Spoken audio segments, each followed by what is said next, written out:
Hola y bienvenidos a la segunda parte de la clase teórica de regresión logística. En el anterior video estudiamos cómo calcular la estimación de máxima verosimilitud para un caso particular. Ahora corresponde estudiar las ventajas que tiene usar este tipo de análisis de regresión. La regresión logística aplica la estimación de máxima verosimilitud después de transformar la variable dependiente o variable de respuesta en una variable logit, o logaritmo natural de las probabilidades de que ocurra o no la variable dependiente, con respecto a las variables independientes o variables predictoras. De esta forma, la regresión logística estima la probabilidad de que ocurra un determinado evento.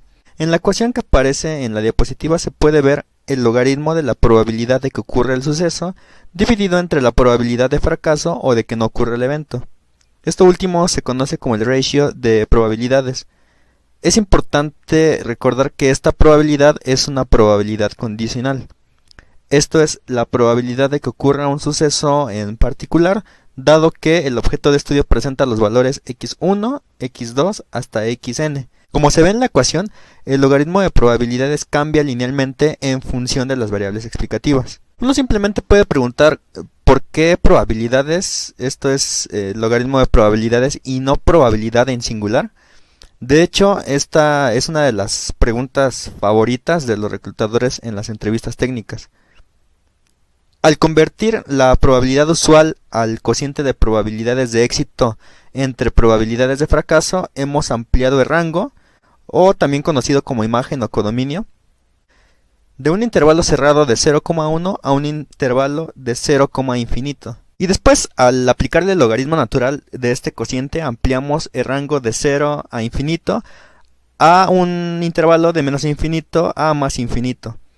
Al ajustar el modelo en probabilidad encontramos un problema de rango restringido, y también al aplicar la transformación logarítmica cubrimos la no linealidad involucrada y solo podemos ajustar con una combinación lineal de variables. Una pregunta adicional que uno se hace es ¿qué sucederá si alguien ajusta la regresión lineal en un problema 0-1 o binario en lugar de una regresión logística? Se proporciona una breve explicación con la siguiente imagen, en la que podemos observar lo siguiente. Como punto número 1, observen que los términos de error tenderán a ser grandes en los valores medios de x, o sea la variable independiente, y pequeños en los valores extremos, lo cual es una violación de los supuestos de regresión lineal, de que los errores deben tener media cero y deben distribuirse normalmente. Como segundo punto tenemos que genera predicciones sin sentido, mayores que 1 y menores que 0 en los valores finales de x. Como tercer punto vemos que las estimaciones de mínimos cuadrados ordinarios son ineficientes y los errores estándar están sesgados. Y como último punto y cuarto, tenemos una alta varianza de error en los valores medios de x y baja varianza en los extremos. Todos estos problemas anteriores se resuelven utilizando la regresión logística. Toca ahora revisar la terminología involucrada en la regresión logística. La regresión logística es el terreno favorito de muchos entrevistadores para probar la profundidad de un analista con respecto a su perspicacia estadística. Se ha dicho que incluso si alguien entiende 1000 conceptos de regresión logística, siempre habrá una pregunta 1001 de un entrevistador. Por lo tanto, realmente valdría la pena desarrollar el conocimiento sobre la regresión logística desde sus fundamentos para crear una base sólida.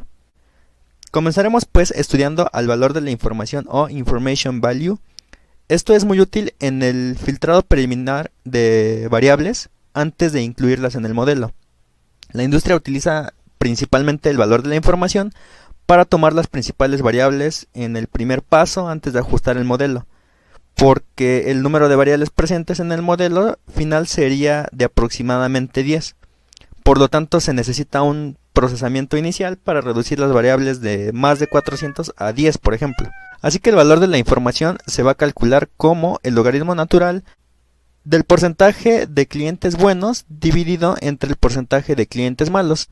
Y todo eso lo vamos a multiplicar por la resta del porcentaje de clientes buenos menos el porcentaje de clientes malos.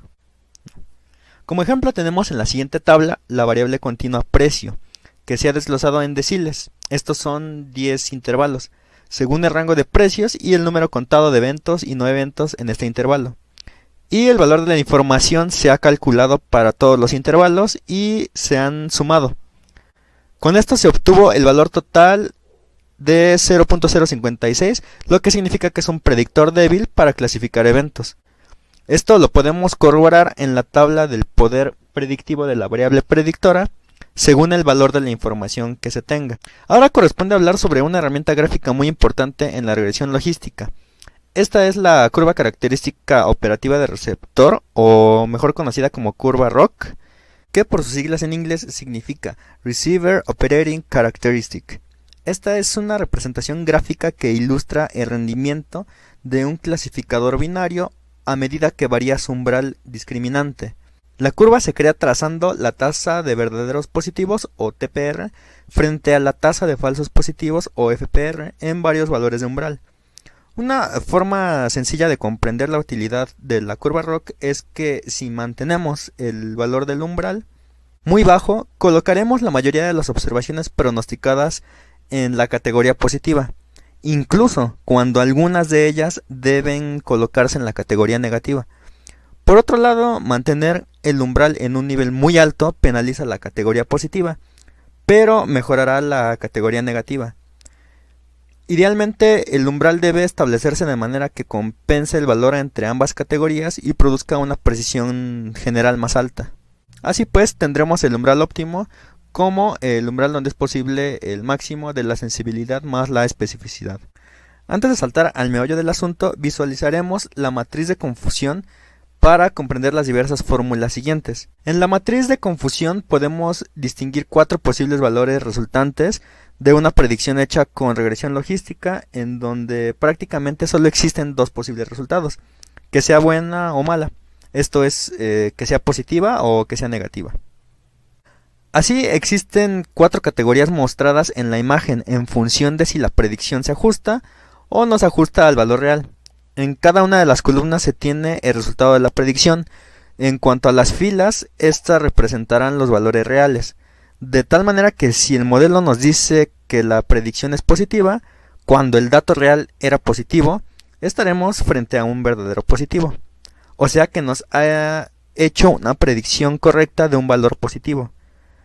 De manera análoga, si el modelo arroja una predicción negativa, cuando el dato real era también negativo, eso también será una buena noticia, porque el modelo habrá predicho como negativo un valor negativo de un dato real.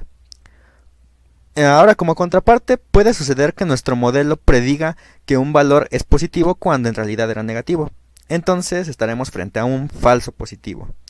Y de manera análoga, puede predecir que un valor es negativo cuando en realidad es positivo. Entonces estaremos frente a un falso negativo. Por supuesto, en un caso ideal, nos gustaría maximizar el total de casos de verdaderos positivos y verdaderos negativos, pues sería reflejo de un modelo predictivo muy robusto. Con estas podemos definir 2 cantidades que nos serán de utilidad. La primera corresponde a la tasa de verdaderos positivos, también llamada la sensibilidad del modelo, definida como la proporción de predicciones que han sido positivas respecto de las que realmente el modelo tenía como positivas. Esto es el número de positivos reales que correspondería a la suma de verdaderos positivos y falsos negativos. De manera análoga, para la segunda cantidad que nos será relevante, tenemos a la tasa de verdaderos negativos, también llamada la especificidad del modelo, definida como la proporción de predicciones que han sido negativas respecto de las que realmente el modelo tenía como negativas, correspondiendo estas últimas al número de negativos reales que correspondería a la suma de verdaderos negativos y de falsos positivos. De aquí que podamos asegurar que en un caso ideal que tuviéramos un modelo que fuera 100% correcto, sería 100% sensible y 100% específico. Pero en la realidad esto no ocurre y para ello sirven las curvas ROC. En esta curva se dibujan en la línea horizontal la tasa o proporción de falsos positivos y en el eje vertical la tasa de verdaderos positivos. Lo que se desea hacer es incrementar la sensibilidad para decrecer la especificidad y por tanto iremos levantando la curva hacia el borde superior izquierdo. Es importante que tomen nota de que el número de verdaderos y de falsos positivos cambian según el umbral de probabilidad que se define al momento de establecer el clasificador, ya sea como positivo o como negativo, con base al modelo. La elección de este umbral será retomada a profundidad cuando escribamos el código en Python. En el peor de los casos, la curva ROC quedará justo en la diagonal, y a partir de esta línea diagonal, cuanto mayor es el área que queda bajo la curva, esto es, cuanto más se acerca al borde izquierdo, mejor será el modelo implementado. Ahora, en cuanto a la ordenación por rangos, después de clasificar las observaciones en orden descendente, según las probabilidades predichas, se crean deciles, que serían 10 contenedores iguales con el 10% del total de observaciones en cada contenedor. Y al sumar el número de eventos en cada decil, obtendremos eventos agregados para cada decil y este número debe estar en orden decreciente. Por último tenemos la concordancia o estadístico C, que es una medida de la calidad del ajuste para un resultado binario en un modelo de regresión logística. Es una proporción de pares en la que la probabilidad del evento predicho es mayor para el evento real que para el no evento. Este también se va a profundizar más en la implementación en código. Ahora, como ejemplo tenemos que en la siguiente tabla, tanto los valores reales como los predichos se observan con una muestra de 7 filas. Actual es la categoría real, mientras que predicted son las probabilidades predichas por el modelo de regresión logística. El ejercicio va a consistir en calcular el valor de concordancia o estadístico C. Para calcular la concordancia necesitamos dividir la tabla en dos.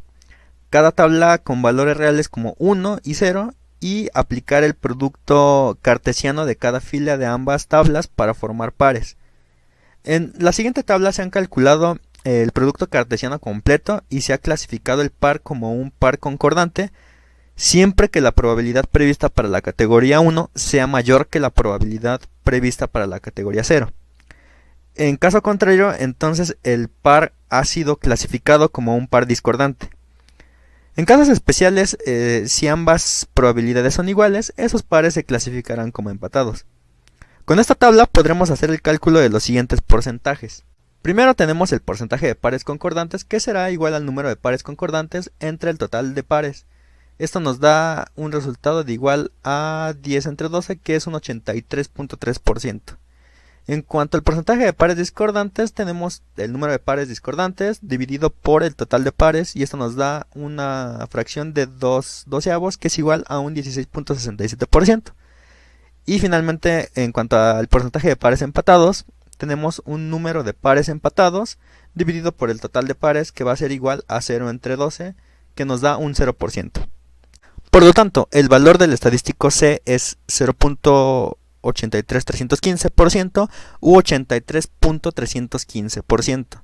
Y cualquier valor superior a 0.7% o 70%, que es lo mismo, se considera un buen modelo para fines prácticos. En el siguiente video veremos la implementación en Python con el German Credit Dataset. Este dataset es libre y les dejaré el link en el siguiente video. Si te gustó el video no olvides compartirlo, suscribirte y activar la campana si aún no lo has hecho. Yo soy Alex y nos vemos en el próximo video.